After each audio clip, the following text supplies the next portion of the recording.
I think maybe we can go ahead and get started.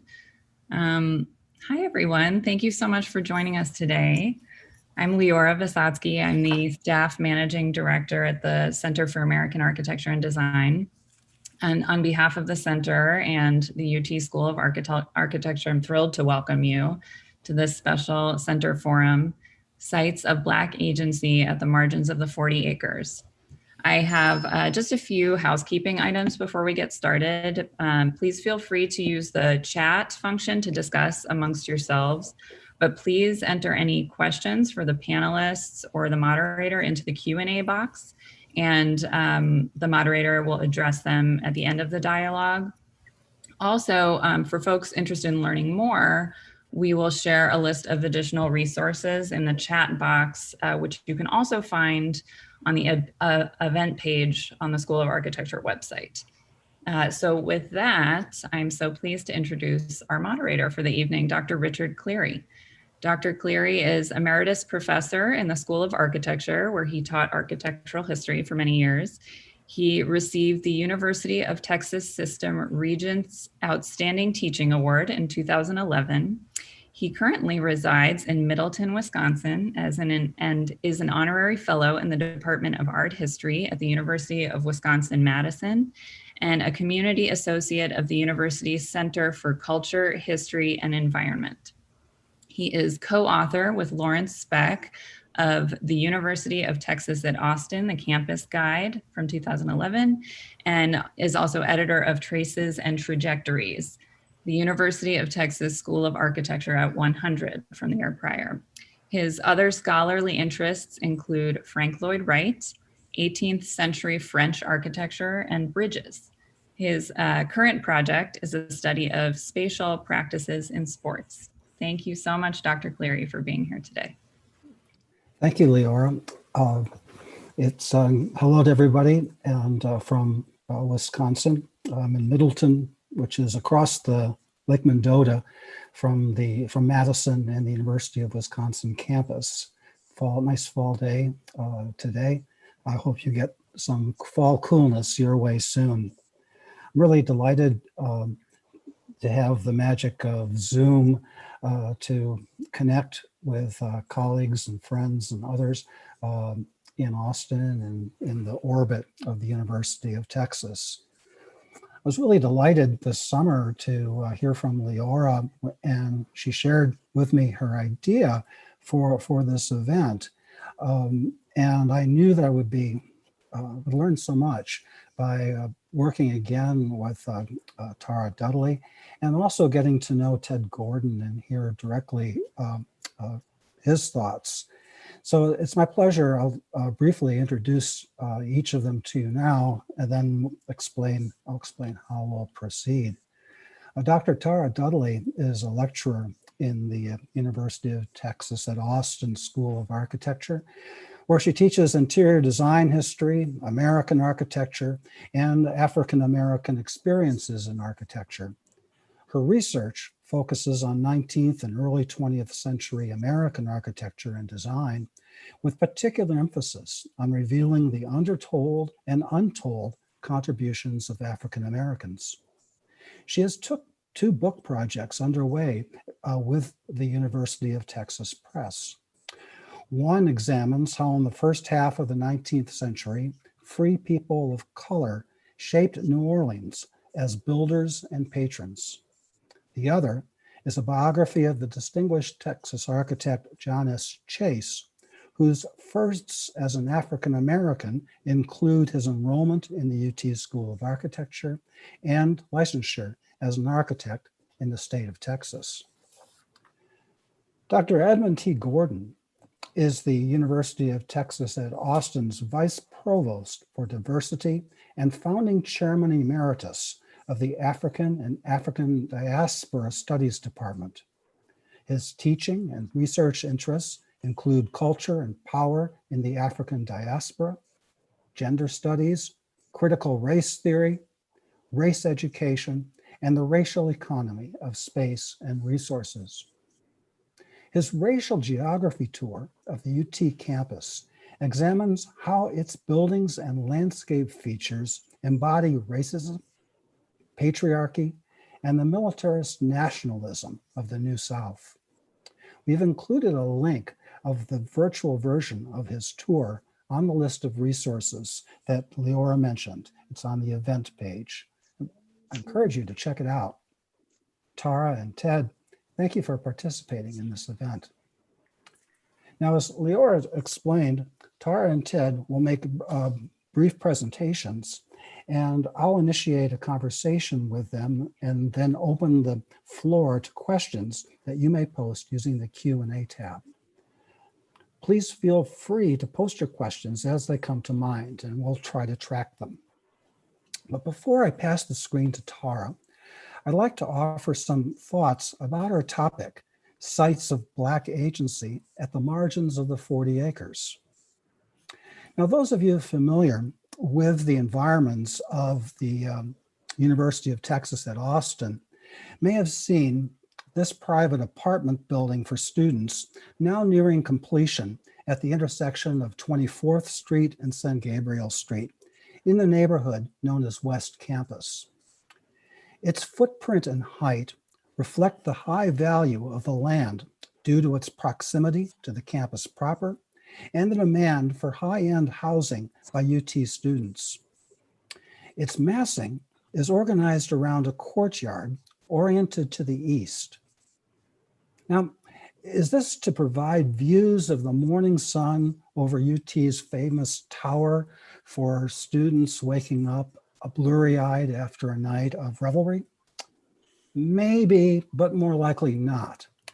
Closer inspection of the rendering reveals that the courtyard shape is driven by a low building obscured by that friend of the architect, a conveniently drawn tree. What could it be that so disrupts the maximum build out of this site? Well, here's the troublemaker. It's a very old commercial building constructed of rough-hewn local limestone circa 1870. We can find commercial buildings of similar vintage and construction in downtown Austin. But why was this one built at what was then the edge of town nearly 20 years before the construction of the university? It is properly known today as the Reverend Jacob Fontaine Gold Dollar Building in honor of Jacob Fontaine, a freedman who, among other accomplishments in Austin, founded the Gold Dollar newspaper, one of the first Black newspapers west of the Mississippi River. More generally, the building was a major feature of a Black community known as Wheatville, a significant site of Black agency at the margins of Austin, about which Dr. Dudley will say more.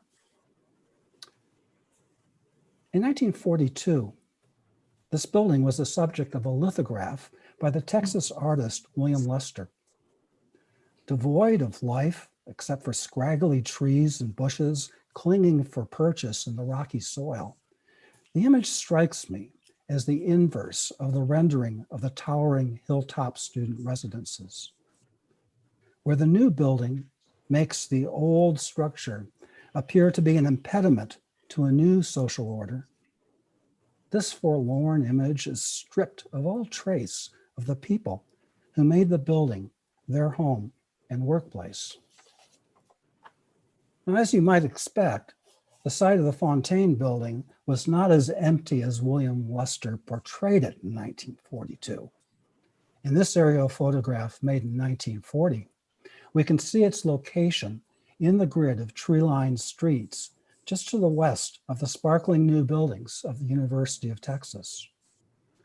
Among the then new structures, built according to Paul Cray's master plan, is Carruthers Residence Hall, part of a cluster of dormitories for women, located about as far as possible from the men's dormitories on the opposite side of campus. Nancy Sparrow, an archivist with sharp eyes and a prodigious memory at the university's Alexander Architecture Archives, brought this construction photograph of the building to our attention. Among the construction crews are African-American men. They are building a college campus that neither they nor their family would be allowed to attend, no matter what their level of education. Who were they? Where did they and their families live? We may not know much about the details of their circumstances, but they are part of a story that goes beyond the building of the University of Texas campus to the very foundations of Austin in 1839, when 3 enslaved African Americans named Mac, Adam, and Ned were among the people who cleared the land and erected the city's first buildings. Tara and Ted will introduce other instances of Black agency on the margins of the 40 acres. Tara, pass to you. Thank you, Richard, for that wonderful introduction. I am quite pleased to be having this conversation with Ted this evening, with you sort of steering our conversation and keeping us in line. Thanks again to Leora for getting us all together and really facilitating this event. I'm happy to be here, and I will go ahead and get my share screen on and hope I do this properly, as I want to kind of get things a little bit crazy and mixed up when I'm teaching. And here we go. Can you guys see my slide first? Very good. Fantastic.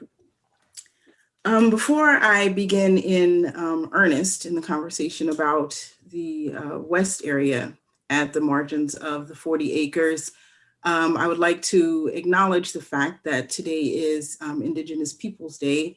And as we are talking about these ideas of marginalization and displacement, I thought it appropriate that we acknowledge those individuals who lived in this area before.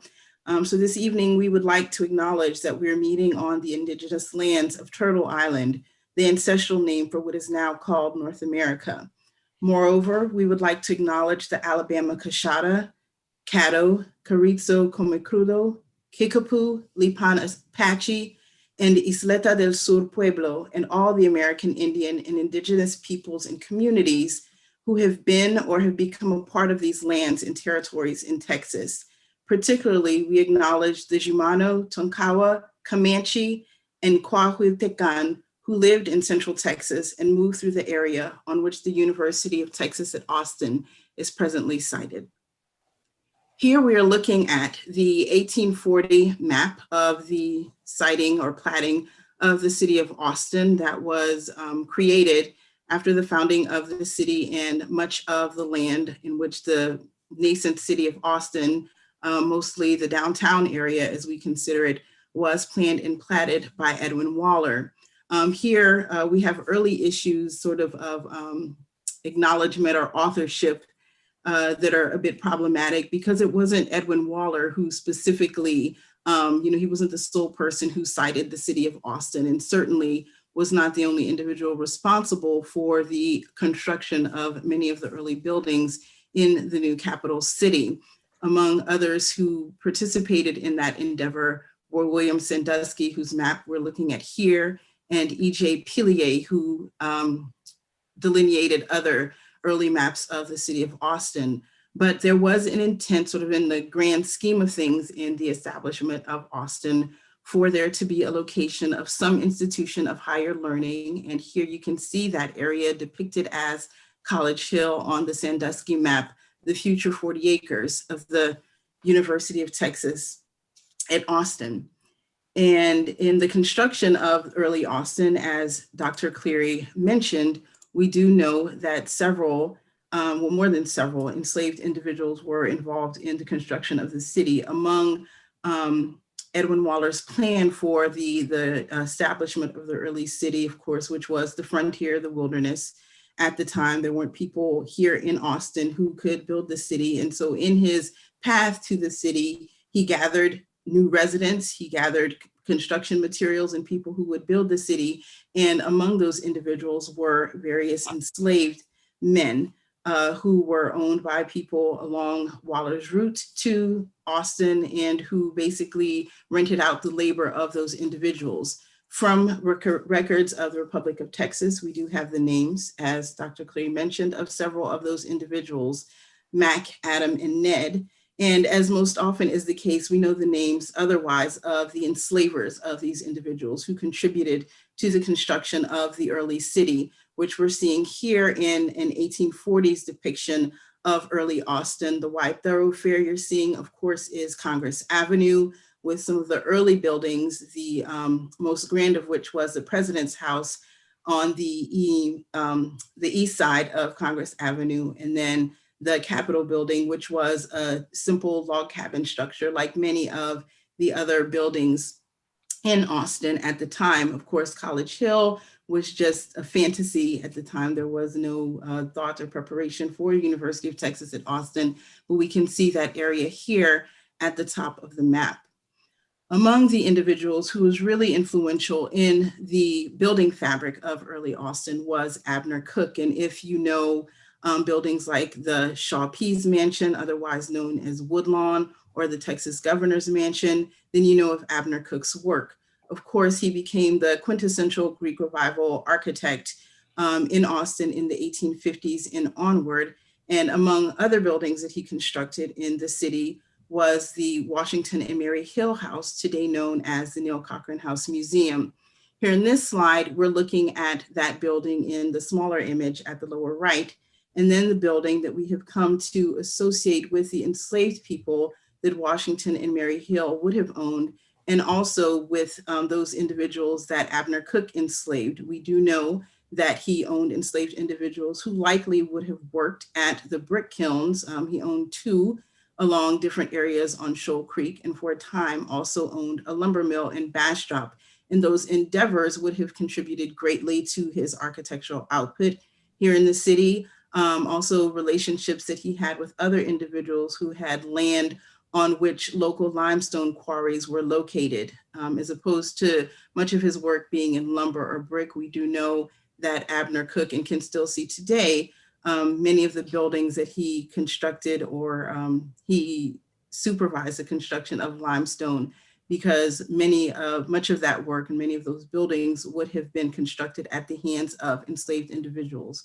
We don't know the names yet of any of those people, nor do we know the names of the 5 individuals that Washington and Mary Hill sold so that they could attempt to finance the home. They were overextended financially and sold 5 individuals in an attempt to complete the home in order for them to live in it. They did not. And currently I'm working with the director of the Neil Cochran House Museum, Rowena Dash, to illuminate more of the history, not only of the building itself and the construction techniques and the building history and technologies associated with it, but also to identify those unnamed individuals and how they would have been a part of the site, not only the site, but also this larger story of building in Austin and building there on the fringes of campus. Because of course, the Neil Cochran House Museum is located in the 2400 block of San Gabriel, right in the heart of West Campus.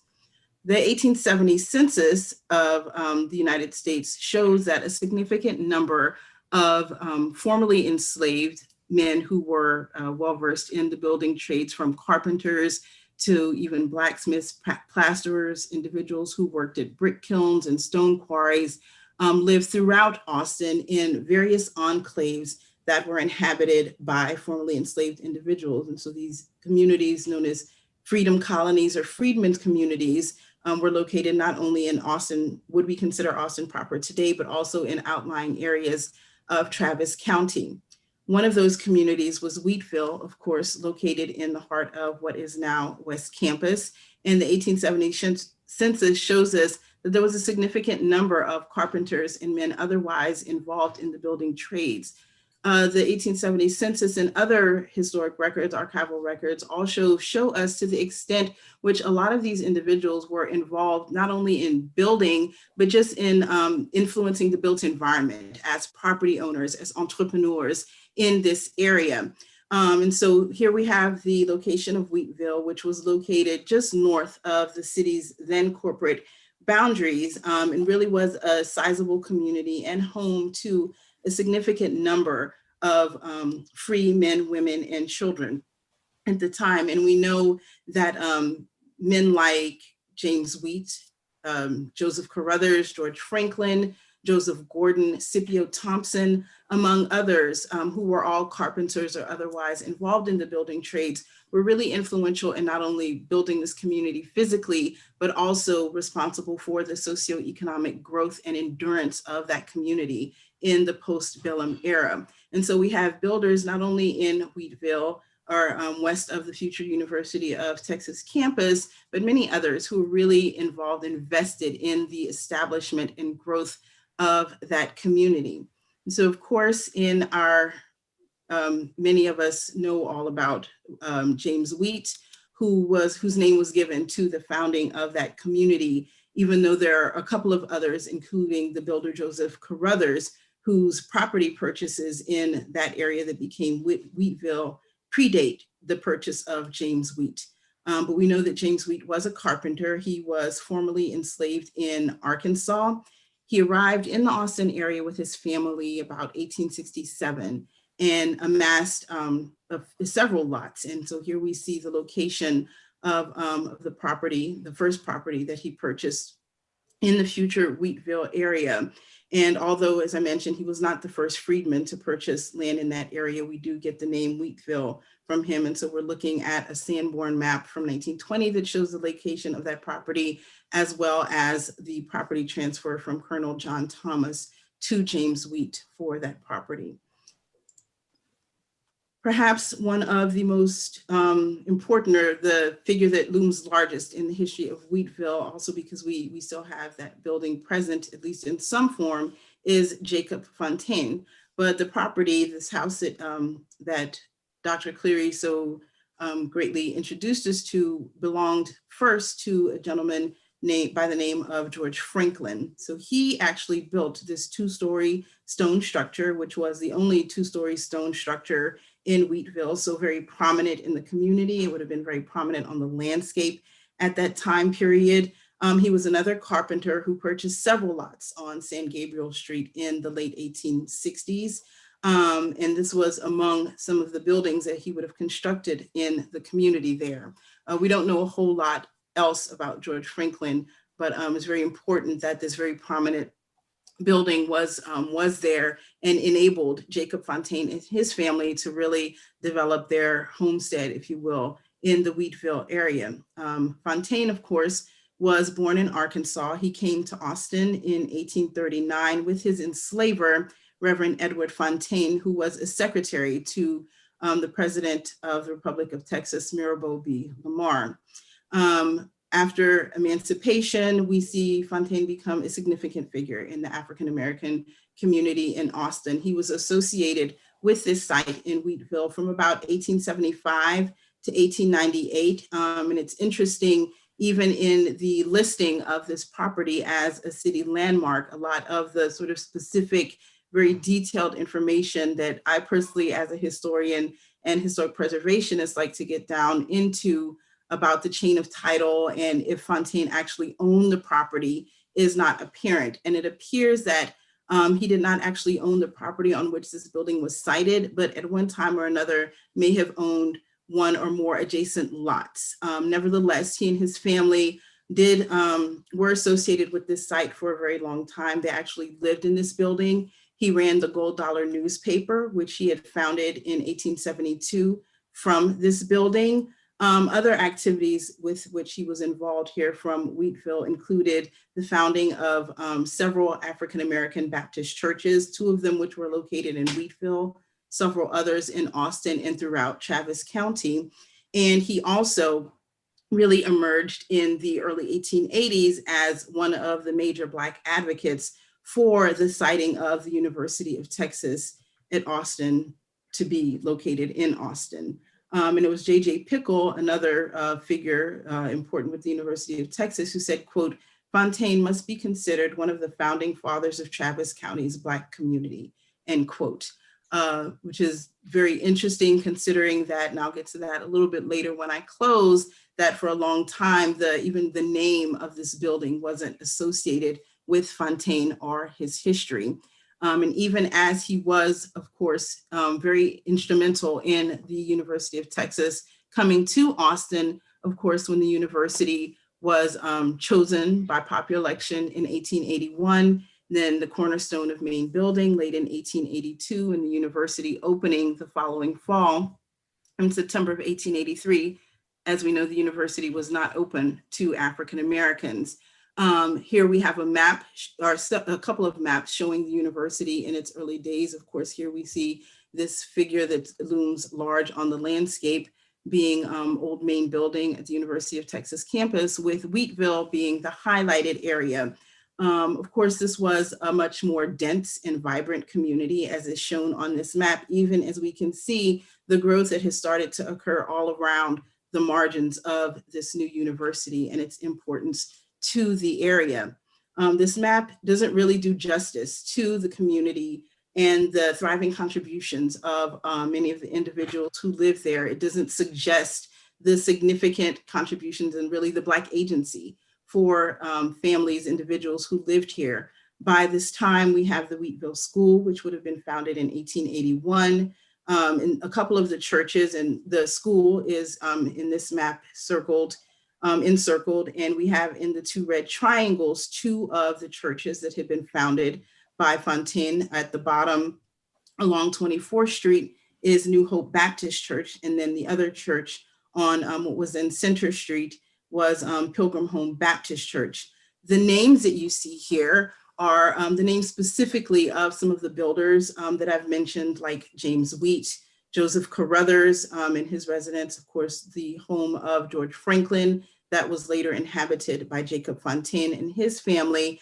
And we know of several other property owners and entrepreneurs. My classes and I have been doing significant amount of research in this area because of various work that we're doing with the Neil Cochran House Museum for research on the slave quarters building. And so there's several individuals' names who've come to the fore as being really instrumental figures in the development of this area. One of those individuals was Joseph Carruthers, who was born in North Carolina.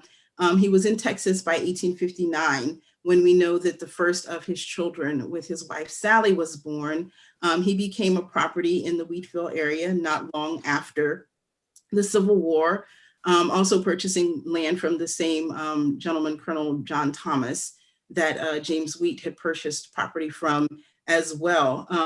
Carruthers wasn't a builder per se, but his skills, of course, as a blacksmith would have contributed to other aspects of architecture and the building trades in the area. And his children, who I'll talk about in a moment, had long-lasting influence on Wheatville and a long-lasting presence. Scipio Thompson, whose name we see here next to a dwelling place on St. Gabriel Street, also was another carpenter whose leadership roles extended not only from physically building the community. He was originally from Louisiana, where he had been previously enslaved. But in Austin, he became very involved in politics in the postbellum era, was involved in the Radical Republican Party and many of their activities here in Austin and the surrounding areas. He also became a minister in the area and was associated then with Fontaine and a lot of the work that he was doing. And one family that I'd also started researching was the Marshall Johnson Washington family. And we can see at the very top of this map some of the property that they owned in Wheatville from roughly 1880, at least until 1935. And with that family, we really see the rise of property ownership in this area, the continuance of the legacy of ownership passing down through wills and other things, that property, and then the shift that happens around the time of the city plan of 1928, which of course designates certain areas of the city where African Americans are slated to live. And then that change, that shift that then occurs, which I know Dr. Gordon Ted will discuss even further in his presentation. But we do see African Americans really trying to persist in this area even into the early 1930s. And one of those families whose legacy was a little bit longer lasting was that of the Carruthers, as I mentioned. And if you look all the way to the right of the map here, oh, I found my mouse. here in this box, it's Carruthers. This is the location of a blacksmith that Joseph Carruthers Jr. owned on property that he had inherited from his father. And then he purchased his brother and sister's interest in that property and was able to own a blacksmith shop. And for any of you who were able to see that really closely, that is the location of the Carillon restaurant on campus, right there at the corner of Guadalupe and what is that, 25th Street on campus. And it occurred to me as I'm thinking about Black agency and the development and changes in the West Campus area, the very large hash square or rectangle that you see here is the location of the San Antonio garage, which of course in 1894 was designed by African-American architect John S. Chase. And so a lot of these connections and these stories of Black agency that we really don't recognize or acknowledge or that are really just new, because a lot of this information was new to me in doing a lot of this research.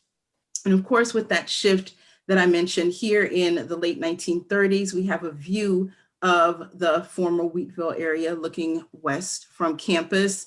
1932, the Wheatville school closes. So with the removal of, or denial, I should say, of other city amenities like electricity, paved streets, sewage services, water services, on and so forth, with the closure of the school and the only other schools for African-American children being located on the other side of East Avenue, present-day Interstate 35, we see the community really just make that move and that shift.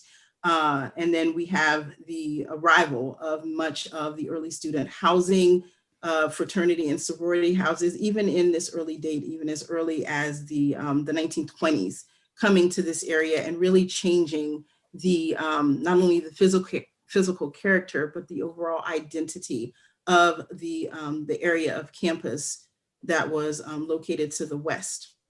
And even in just not only the physical changes, but sort of the more kind of hidden ways that we sort of deny heritage and information.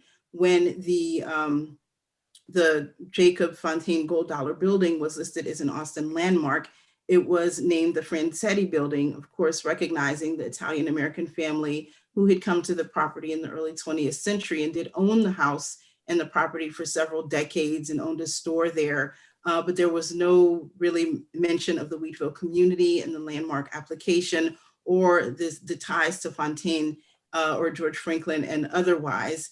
In 2010, we see the building that had been neglected for some time restored to a certain amount of its former glory, given the name Freedman's as a local bar and restaurant, barbecue restaurant.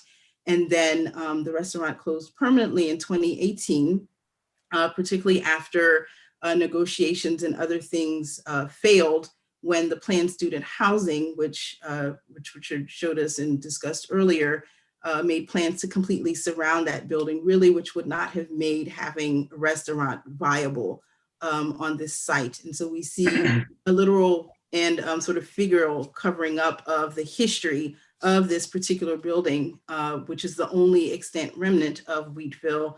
And here are some additional renderings of what that looks like, complete with the courtyard and how the building itself surrounds Wheatville. And so we have this literal covering up of this site and a changing of the socioeconomic character of this west side of campus. And now I'd like to invite Ted to discuss additional changes in some of this discrimination that happened in other areas of campus. Okay. Thank you, Tara. Yeah, this passed directly to Ted, and you can just take command of the screen when you're ready.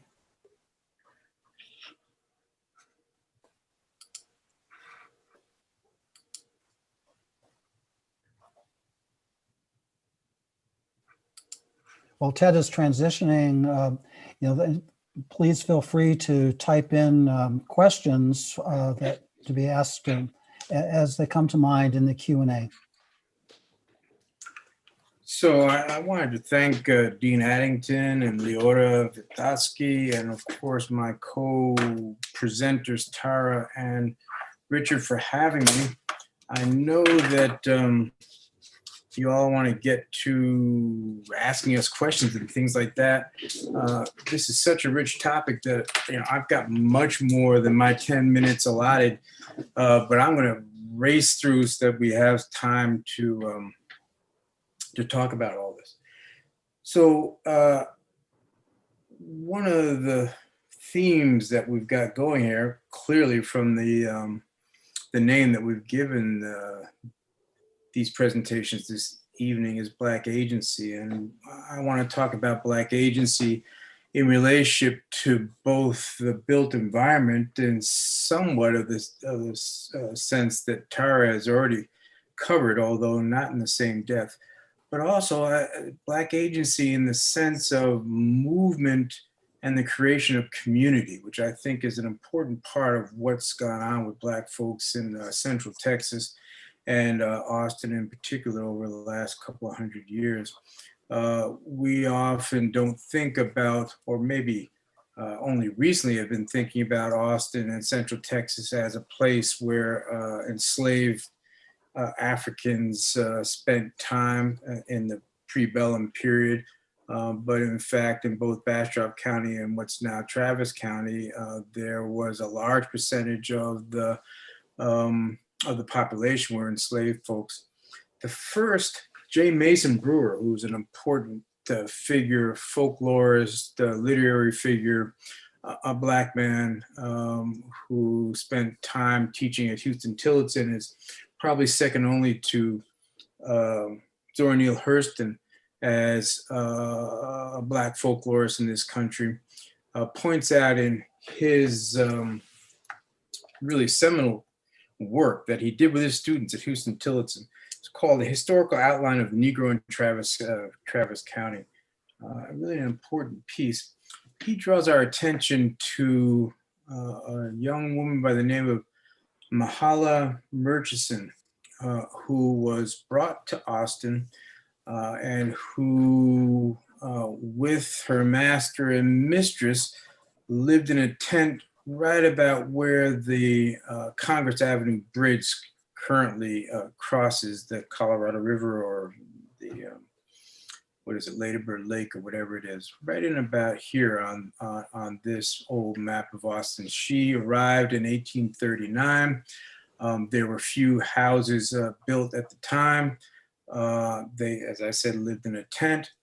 But almost immediately, within the next year or two, Mahala moved with the family who owned her to a place called Cedar Creek, which is a few miles east of Bastrop, what's currently Bastrop. This is a picture of contemporary Cedar Creek. And what I'm going to do in the next few moments that I have is trace Mahala's life and her family's life in their movements from Austin to Cedar Creek and then back to Austin.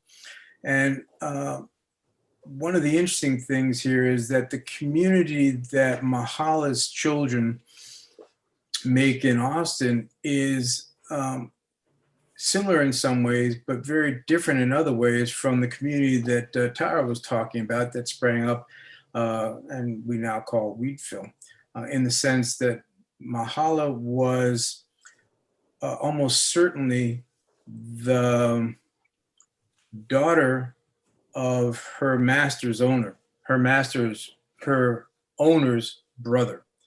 All right, so she was half white, and then she had children in Cedar Creek, 7 children, and all of them had white fathers. Now, she's an enslaved person, so this means that there was a fair amount of, well, you can't consent when you're an enslaved person. And so therefore she had 7 children, probably by the same Irishman by the name of Milton Strain, who then left and went to California to work in the gold fields. Mahala was enslaved probably in an establishment in Cedar Creek that had some resemblances to this kind of farm. This is a farm that was sketched in 1840 in Montgomery County, which is just north of Houston. But you can see that all the dwellings are are log dwellings. The plantation house is a larger log dwelling. And then the slave quarters are these out quarters that you see in the background here. Almost certainly all of these buildings were built by enslaved people, Black artisans. Mahala's family had strong and close relationships to another group of enslaved people in Cedar Creek, and that was the Madisons. Now, this is a family of enslaved folks who were brought in from originally from North Carolina. They trace their ancestry back to James Madison, the President James Madison. And so they also were of a mixed background. So this is Fanny Strain. This is one of Mahala's daughters. She marries a Madison, Giles Madison. Fanny Strain is 1/4 of African descent, but enslaved. This here is Martha Madison. She's Martha Strain Madison. So this is another one of Fanny's daughters who married Mac Madison. And they are the sister-in-laws of this gentleman, who is Henry Madison, who at the end of enslavement in 1865 decides to move to Austin, and we'll discuss why that might be. And he builds piece by piece, according to the family folklore. He cut and squared cedar logs with his brothers, Mac and Giles, and then took them by wagon to Austin to erect them right about in this cabin that was located at the corner of 11th and what's now I-35, basically. Now, this cabin was discovered in 1973. By that time, it had been surrounded by a much bigger plank building. When they demolished it, they found this cabin and put it over there in Rosewood Park. But this is the kind of artisanship that was utilized on the Texas frontier, of which Bastrop was in the 1840s and 50s, and shows the kind of artisanship that Black folks, both enslaved and then after slavery, engaged in to build their homes. Just to get a feel for things, this is basically the percentage of Black population of Austin, Texas. And you can see right now we're talking about the time right after enslavement. And you can see that there's a jump in Black population here as enslaved people who are living mostly in the countryside in places like Bastrop, who after being freed from slavery moved to Austin in search for jobs and other kinds of opportunities. And in fact, Henry Madison, when he got to Austin, became a policeman. He also was a council member, one of the two folks on the Austin Town Council. He also was an active member, as were his brothers back at Bastrop, of what's called the Negro Loyal League, or the Union League, which is basically the African American or Black radical Republican organization. So these folks were active folks. They were relatively well off. All of the family members who stayed in Cedar Creek were able, after a while, to become property owners and successful farmers, and they all were relatively well educated. We've got one of the things that we know from looking at the records is that by the 1870s, late 1870s, at the end of Reconstruction, things got to be very difficult for Black people living in rural Texas, and this is true for Central Texas as well. There was an uprising in Cedar Creek. One of the things that happened during Reconstruction is that some Black folks were elected or became policemen, And in Cedar Creek, there was an incident in which two black policemen attempted to arrest a white man, and that created a problem which developed into an altercation, exchange of gunfire. Two black people and two white people were killed. And then for the next 10 years or so, the white community hunted down members of the black community. And we have no total count of how many black folks were killed, but many were killed and many left Cedar Creek and went to other places. One of those places is Austin. Just before that particular outbreak, Mahala's second son, Frank Strain, left Cedar Creek and moved to Austin, Texas. And when he moved to Austin, Texas, he moved to Lampasas Street, which was north of town and close to Waller Creek. It was out in the countryside at that point. And this is the census figure, which shows him and his wife and several of his children. And of course, the last piece there is Mahala, who was his mother, who accompanied him from Cedar Creek to live in Austin at the time. One imagines to escape violence, but also because Frank had some aspirations in relationship to employment. Frank actually became the porter on the first railroad train that came to Austin in the 1880s. This is a picture of his mother, Mahala, the famous Mahala Murchison Strain. And this is a picture of Frank. You can see that Frank, like his mother, is very fair. Frank is, if you can count African ancestry, is 1/4 black, but he was enslaved as a black man and was always treated as a black man. And even when he was a porter on the train, he was made to not wear a tie and have his shirt open so that people were clear that he was African American or black.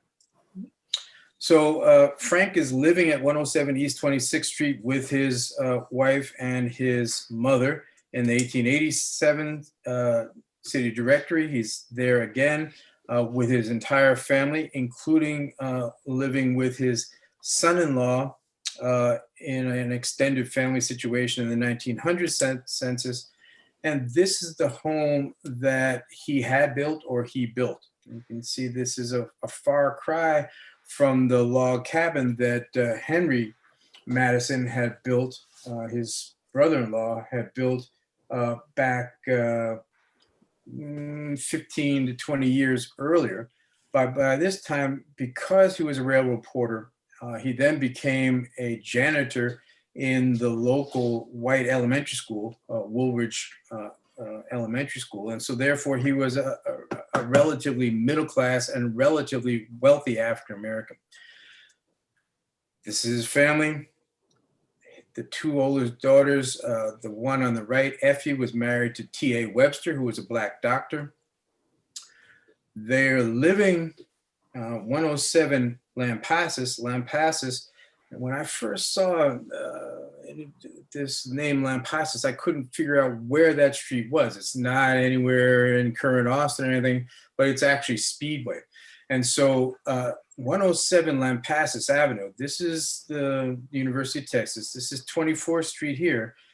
This here is probably the Strain home, right on Speedway and close to 26th Street, 2507 Speedway. 107 Lampasas and 2507 26th Street. This is, it turns out, when J. Mason Brewer talks about Strain, he says that Strain lives in the wealthy white community. But in point of fact, Strain didn't live in the wealthy white community. He lived close to a wealthy white community. If you look here, right here is where Littlefield Mansion is, if you can see my cursor. And here there are various faculty residences and various fraternities and sororities. But it turns out that on Wichita Street and on Lampasas, all the way down to 23rd Street, this is a Black neighborhood, and it's a relatively wealthy Black neighborhood. And in fact, Frank Strain lives right here. At the time that this is done, 1906, his daughter Effie lives with Dr. T.A. Webster right here in this house. There's another house that appears in the census right after this at 2404, and here's 2504, and here's a Wheeler house. So these are all relatively well-off Black folks who are living in what it turns out is now part of the University of Texas. If you look at the orange lines here, this is the outline of the University of Texas. The pink is more or less where it is that this community of, let's call them middle-class Black folks, professional Black folks live. And whoops, and this here is the building, the Neural and Molecular Sciences building, right across, ironically, from the RLM building. This would have been the location of Frank Strain's and Mahala's house. The other thing that's really interesting about this, and I'll go quickly through this, this is a picture of a 1906 Juneteenth celebration. This Juneteenth celebration took place in what they called Eastwoods at the foot of 24th Street. And so Frank Strain's house would have been up here to the left. And the Juneteenth celebration would have been down here across the street and across Waller Creek from what's now San Jacinto, right? So this wooded area here where the Creekside, which used to be Simpkins' dorm, is situated, is where I think Wheeler Grove is, where the Juneteenth celebrations for the Black communities of Wheatville, actually all of East Austin, Wheatville, and certainly this affluent community up where Frank Strain lived. And if you look at these folks, these are relatively well-off Black people who are out here on Juneteenth celebrating. Just to go through, this is a picture. We can see that by the time we get to 1910, Frank Strain has actually sold his house. We have records that say that Frank knew the value of his house and was waiting for the right moment to sell it. Clearly by 1910, that became the right time, and he moved over to what's now called Blacklands in 2207 18th Street. His son, who is Frank Morris Strain, still lives at 2504, all right? But unfortunately, as he moves, Frank passes, and in fact, Mahala Strain moved to 2207 East 18th Street, but she died shortly thereafter. And so the first Black person to live in Austin died at 2207 East 18th Street. Morris Strain, Frank's son, also moved out by the time we get to the 1920s. As Tara talked about, there was the city plan in 1928, which basically forced Blacks to move out of what was Central Austin and West Austin over to the east side. Also, the university by that time was expanding rapidly. He and his wife moved to this building on New York Avenue, right, which still exists, still extant. However, the building and the space where Frank Strain and his mother moved in 1910, and where Mahala Murchison Strain passed in 1910, is now a gentrified building on 18th Street in what's now Blackland. So I'll just stop it there. We need to have some discussion, and hopefully you have some questions. Well, thank you for you, both of you, for this these thoughts, and I like the way that we have so many, different themes that on one hand are kind of, messy to follow, but on the other hand, they're really important to keep in mind because I think in architecture studies, especially, we sometimes isolate things, too much. Like we might talk about the architect and we forget about who's paying for it, or we talk about the architect and the client, and we forget about the builder. Or if we start thinking about the builder, we may be thinking about the contractor, but not the people the contractor employed. And then we hardly ever talk about where do these people live, and what were their larger contributions as members of a community, to those communities. And actually, it is all part of the study of the built environment, and what we design in terms of architecture or landscape, has an impact not just on the immediate person who's inhabiting a space, but on a whole network of people. And I think it's an exciting time to be in a position in architecture studies and environmental studies generally, to begin to be able to bring all these discussions, into the same room, so to speak, here. I'll check.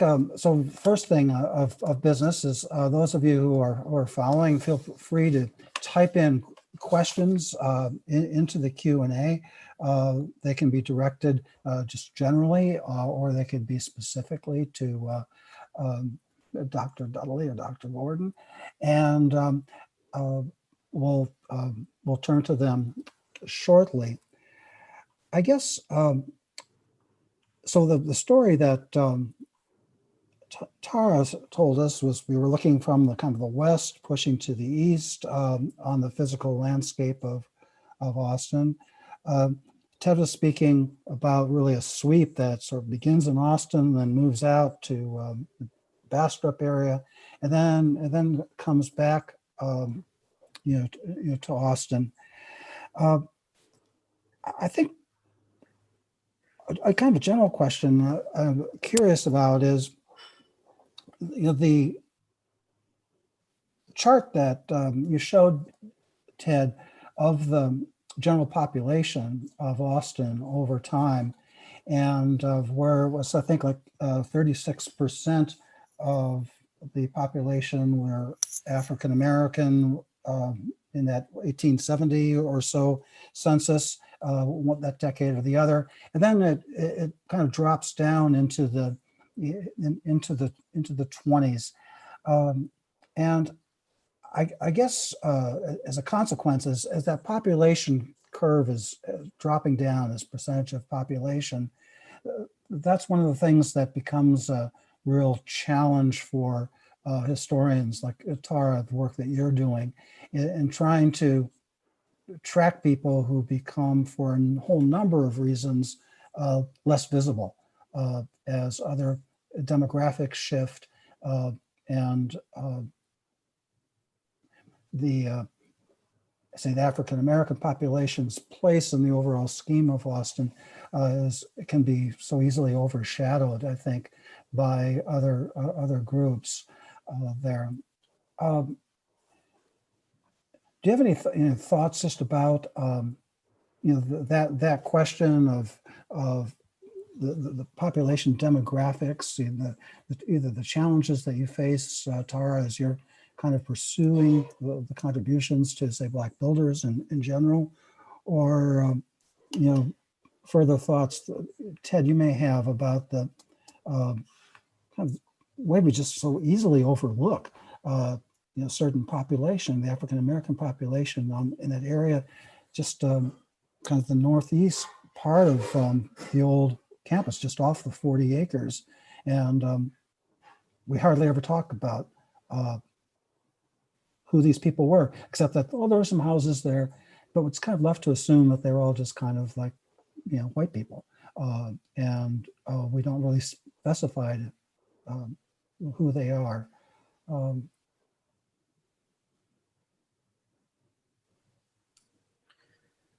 Aside from the census record, which I think for me is sort of the go-to first place, and then city directories, I use in a very similar way that Ted does, is to get at more about where these people actually lived in the city, the groups of people. And I think not only myself, but other historians and architectural historians have done similar work. And for me, going that step further and continuing to make connections, with looking at things like intermarriage or the numbers of these builders and other artisans who either had business relationships with one another, or things like that, in the absence of, let's say, building records. Like, we don't have building contracts necessarily and things like that. So looking at these resources, that are here because we have census records, we have city directories, and just being able to take those resources and use them maybe in a little bit of a different way. So to create a little bit of a different methodology. And increasingly what I do, because I've been becoming very well versed on ancestry, is using that tool to also utilize genealogical information and research to get at some of these same things, and down the line, and making connections like, oh, hey, the strains were related to the Madisons, and why and what that means. And those are alternate methods that we can use to look at relationships, to look at agency, and to look at how those things are affecting Black communities and the built environment during this time period. Yeah, I wanted to say something about this too, which kind of deals with another part of your question as I understood it.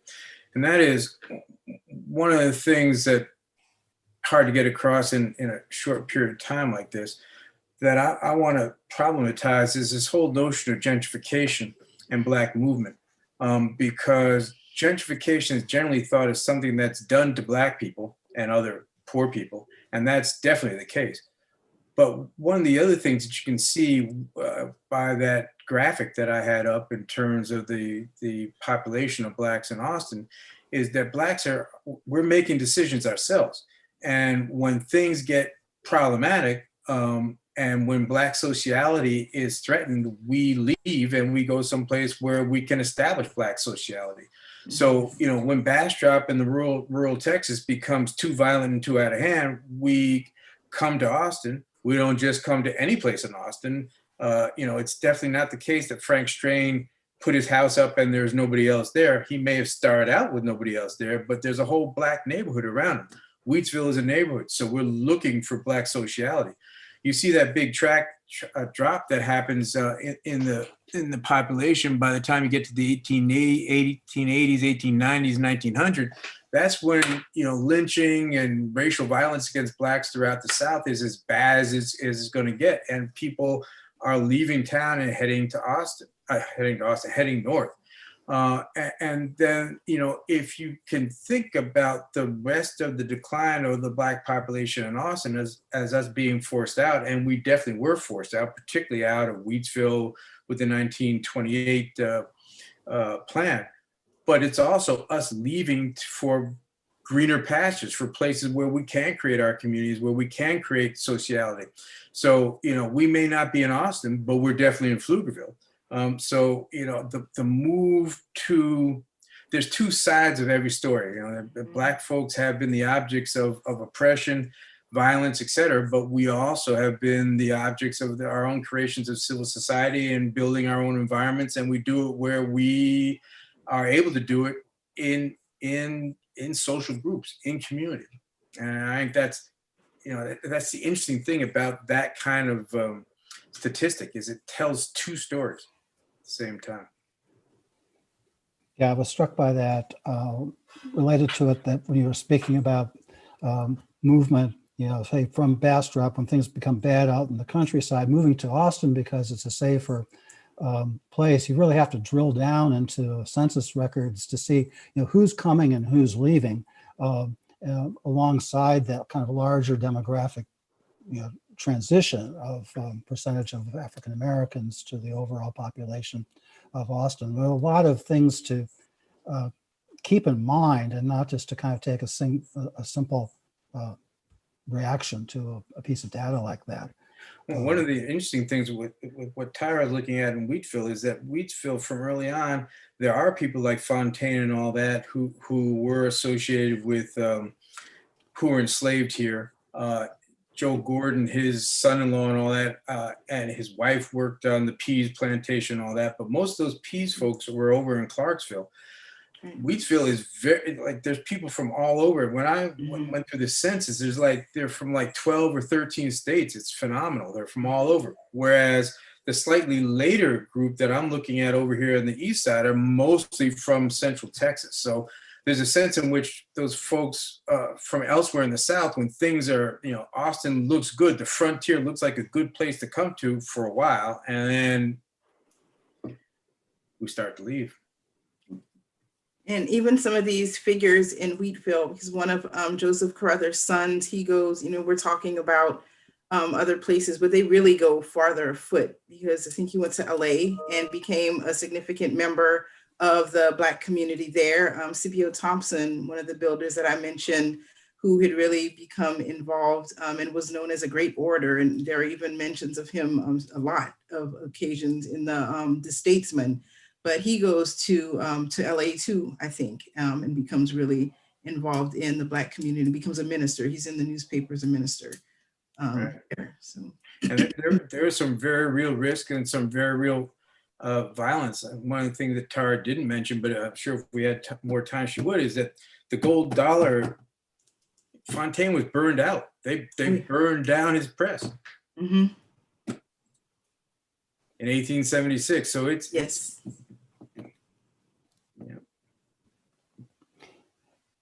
I think that also, Ted, your point about thinking in terms of agency, which is what we titled our talk, and then Tara, in your presentation, you certainly highlighted that, to think about people as builders, builders in the physical sense of actually making buildings that they lived in, but builders also in founding churches, founding the community. And that these are all things that have really these are real life people making decisions, as opposed to people just having things happen to them in a passive way. And I think that is an important thing to keep in mind when we start listening to the stories, and particularly for those of us who are new to a lot of this information, to keep reminding these people are individuals. That's why I like that, just thinking about these photographs that Nancy Sparrow has found of the construction of the UT campus in the 1930s or even earlier. And we see the Black faces and the construction crews, like, well, who were they? Where did they live? And we'll probably never know. The records are gone, but to try to understand them in terms of they had homes, they had churches, they had places where were these places? Where were places they might have lived? And how does that relate to the history of our campus? I know that we decided as part of our pre-planning to kind of focus on the earlier era up to essentially about the 1928, 1930s. 1928 being such a decisive time where that everything sped up with the kind of removal, if you will, or shift of the by the denial of public services of the Black population on the west side of Boston to have people go east. So that was such a turning point. We thought we would stop there, but there are many stories of the communities alongside the University of campus, of Texas campus, as it gets bigger, coming into points of confrontation, with the university's need for more space. Also, as I was trying to allude in our introduction, just with the university's impact on property values in the surrounding areas. But I don't know if Ted, if you wanted to say anything about the kind of the push east as we get into the 1960s and 1970s into Blackland, or should we just leave that and recommend that people can pursue that on their own? If there's anything that you wanted to touch on briefly. or Tara too? We could, one of the things that the Strain family definitely shows is, first of all, that the university was definitely encroaching on that Black community. But, we have documentation that says that those Black people knew the value of their property. And so one of the things that happens is that they maximize that. They're being pushed out, but on the other hand, they're using it and as a means of, cashing out and creating their livelihoods and their lives in Black land and a little further south than that. And we don't have a picture of the house that Frank Strain moved to over there on 18th Street, but I imagine it wasn't a step down from what he had before. And we know that Morris Strain was able to afford a very, comfortable place. If you go look at it now and you look at the archival photos, it's in much worse condition than back then when Morris and his family were living there. And so they made these decisions. And as I was saying before, they've made Black sociality where they could. The other thing to remember is that East Austin, the high school, we think that the Austin as a city did create what they call amenities for Black people in East Austin. They, put some money into Rosewood Park and this, that, and the other thing. But it was a Black community, for example, that built that built the high school, that built the junior high school, that they put money into it, et cetera, et cetera. So these are not just, Black folks are we've been forced out and then we're moving into something that white folks build for us. These are things we built for ourselves in these places. And that's, I think I'm repeating myself, but it is a point that's important to make. Maybe Tara has something to add to that. Not specifically, but I think you make a good point again in thinking about, just going with the title of this talk, what Black agency is and what that means at different points in time, for whom it means and for different reasons.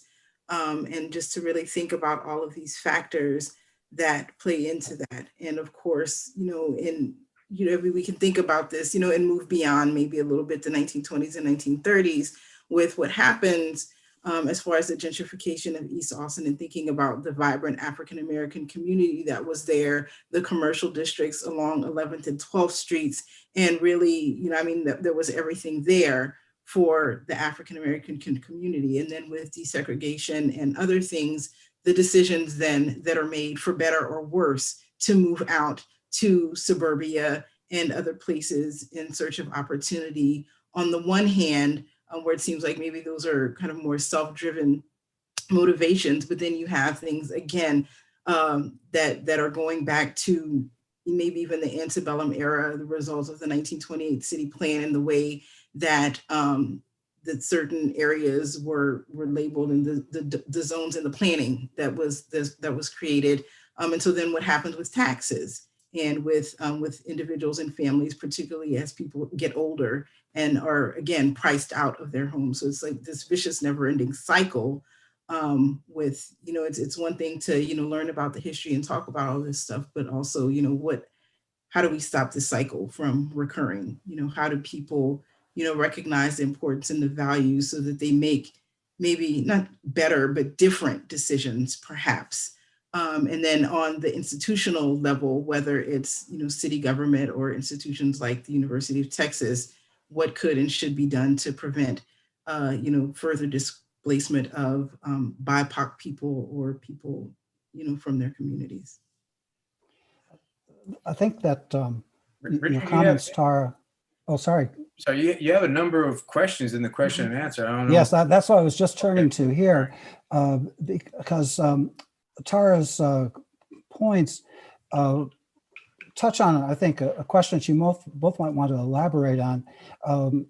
Willa asks, how does studying Black builders and the erasure of their lives in the physical record impact students' thinking about repercussions in politics, shaping the built environment as you go forward? So I guess what's the point in studying this, or what can we encourage students to take from take up studying these topics?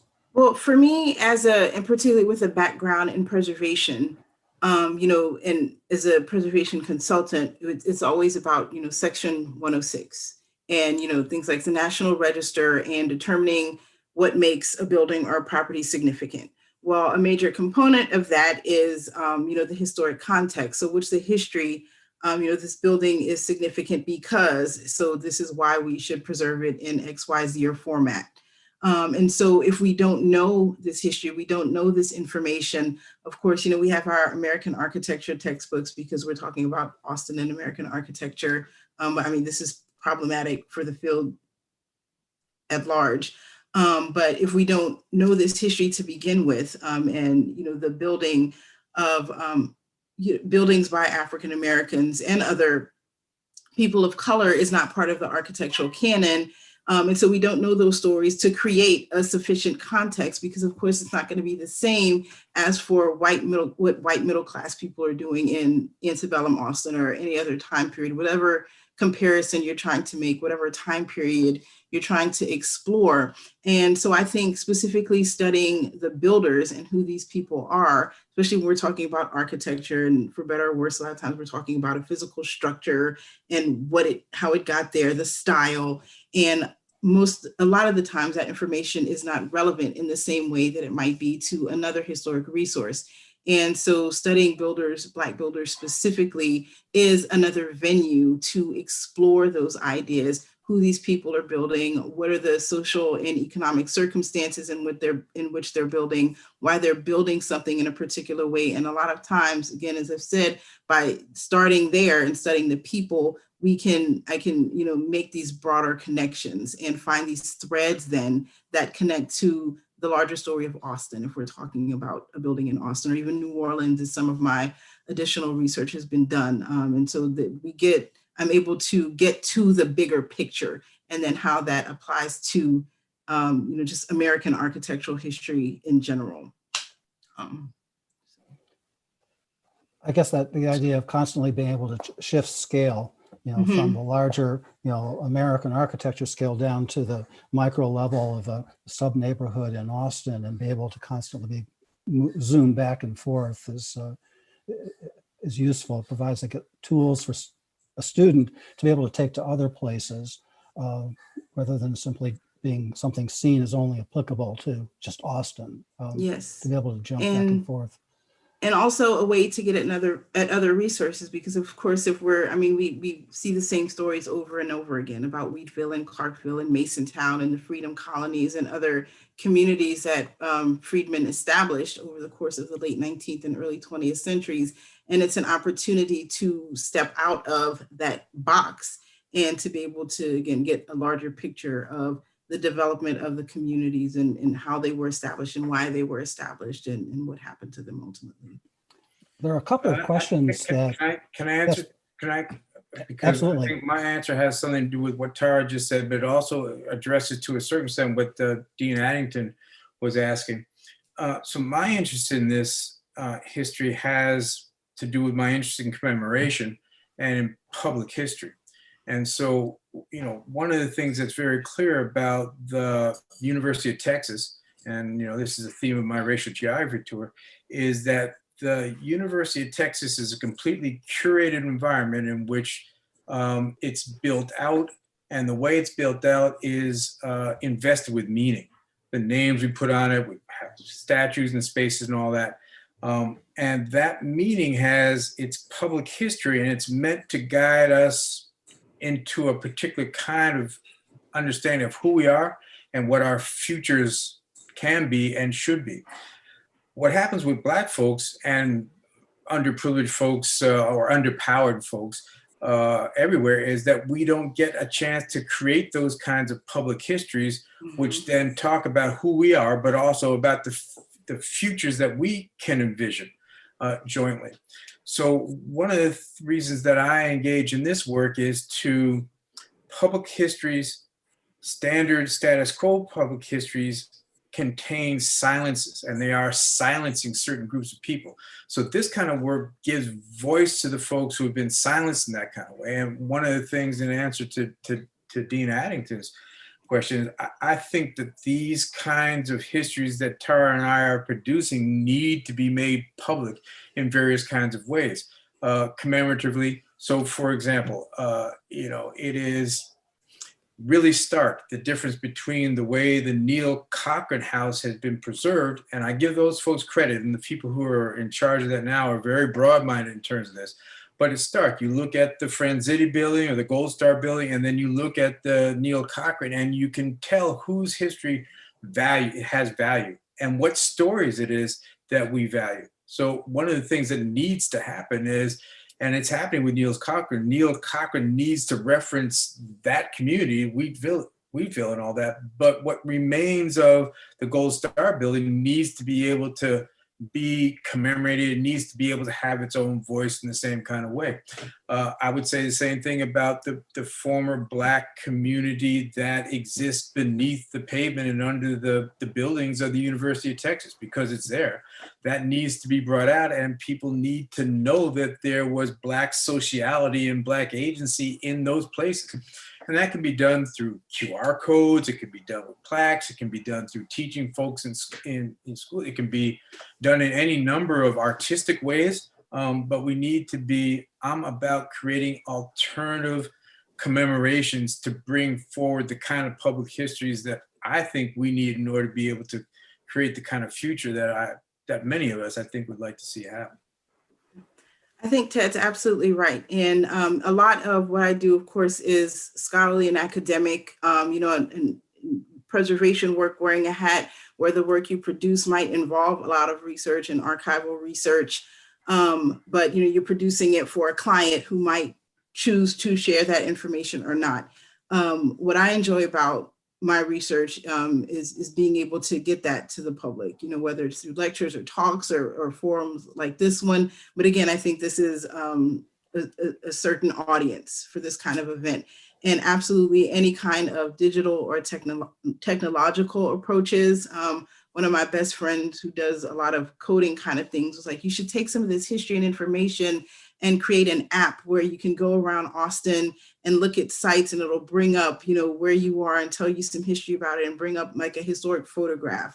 So something like that, where you're walking around and you see the Franzetti building or the former Strain home or some of these other locations on campus and just and around the city in general. If we're talking about African-American history at large, I think that would be a very interesting an instructional tool, and could also be really visually challenging, but also very helpful to see that and make those connections and to provide different historical layers even on this kind of information.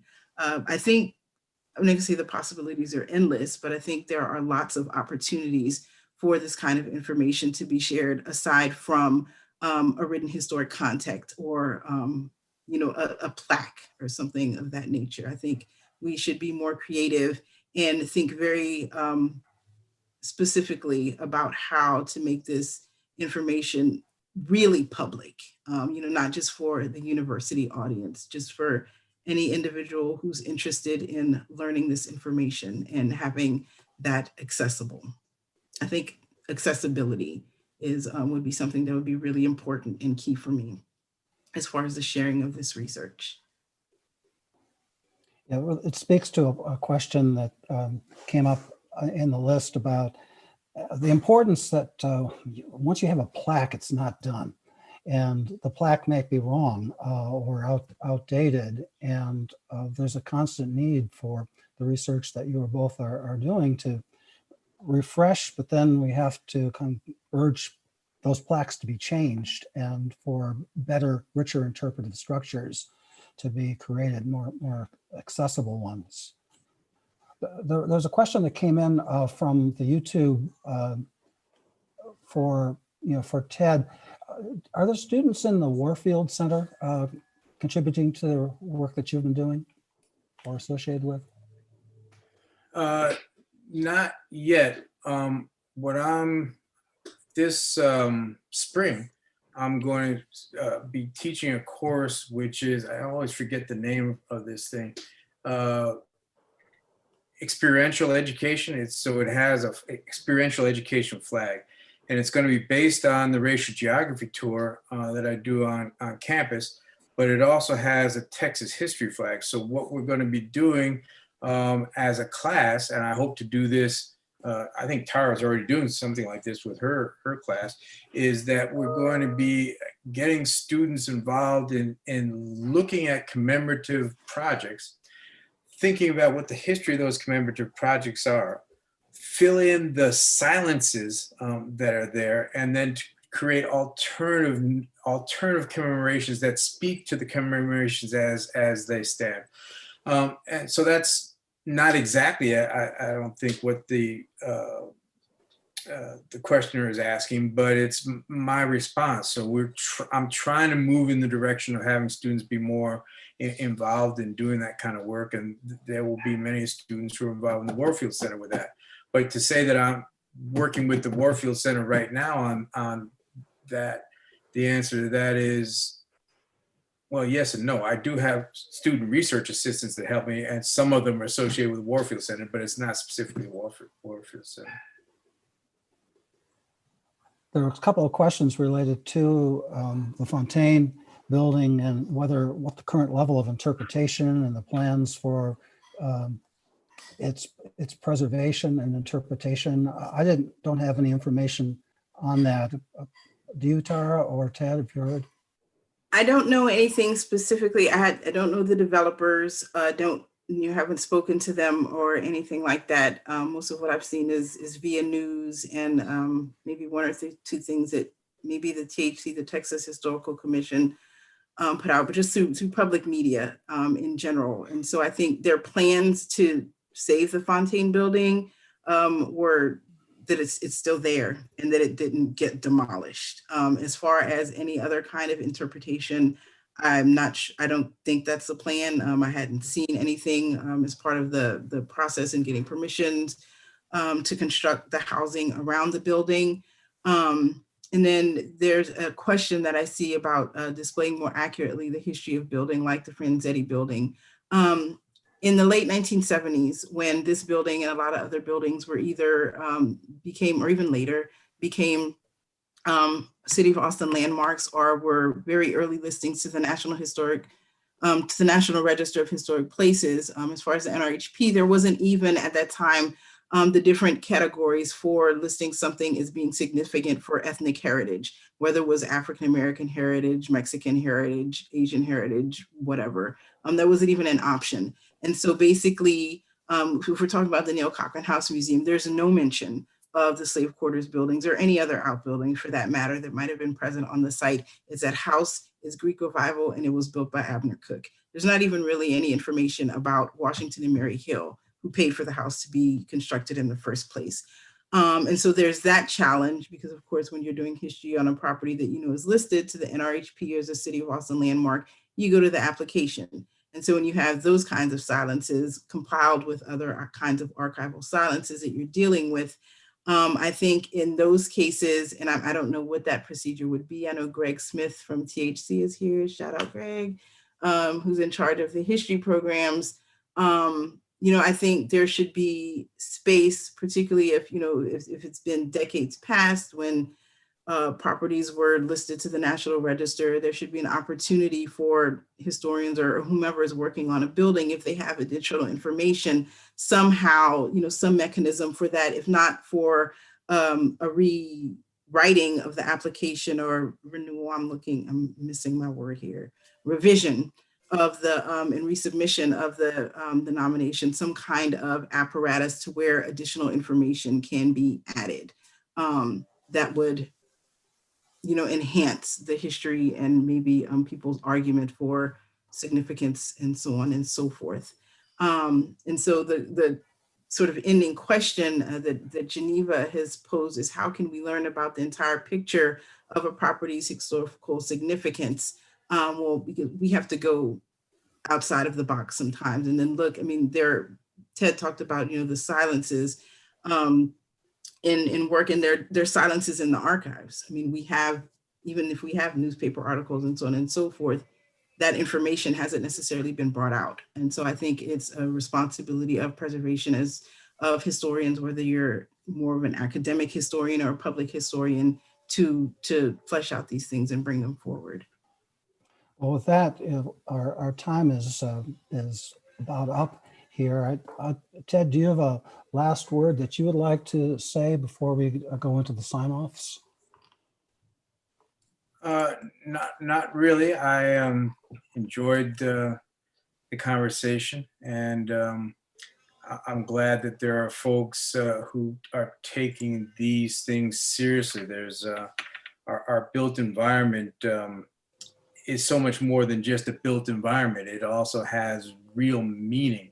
And I think spending time sort of thinking through what those meanings are, what they tell us about ourselves and what they're meant to mean is a very important thing to do, which I think we need to spend more time doing that kind of work, particularly for populations who have not been fortunate enough to be able to have their built environments be preserved and validated in the ways that other folks have. Well, thank you, Ted, and thank you, Tara, for your thoughts. Obviously, I think we could go on for a while. Oh, and yeah. just scraping the surface of both in content and then also the kind of the larger strategic approaches to this kind of research, and then communicating it to the public. For those of you who are on the YouTube link or following us on Zoom, if you have questions that you'd really like to get answered and we didn't touch them even obliquely, please feel free to email Leora Vysotsky, and we will respond. We'll pass them around and respond to them by email. But I know that the evening is upon us. Sun is setting here in Wisconsin. It's going to be setting sometime soon down in Texas. I'll have things to go. So I want to thank again Tara and Ted, Leora, and also the Center, Dean Addington and the School of Architecture for allowing us to have this time together. And it's been very exciting for me personally, and I hope many of you will, especially students, will be inspired to take these courses or go talk to Tara or Ted about their work, and to take it on as your own work. So with this, I'll pass back to Leora. I just want to thank you all for coming. I will have the recording of the event posted on the event page, likely at some point tomorrow. So if you want to share with friends or go back to any part of the discussion, please feel free to do so. I posted the event page link and all of the information will be there. You'll also find additional resources and further reading suggestions there too. And again, if there's any questions that weren't answered tonight that you deeply want to follow up on, please let me know, and I will send them along to Tara and Ted and Richard accordingly. So thank you for being with us tonight. Thank you.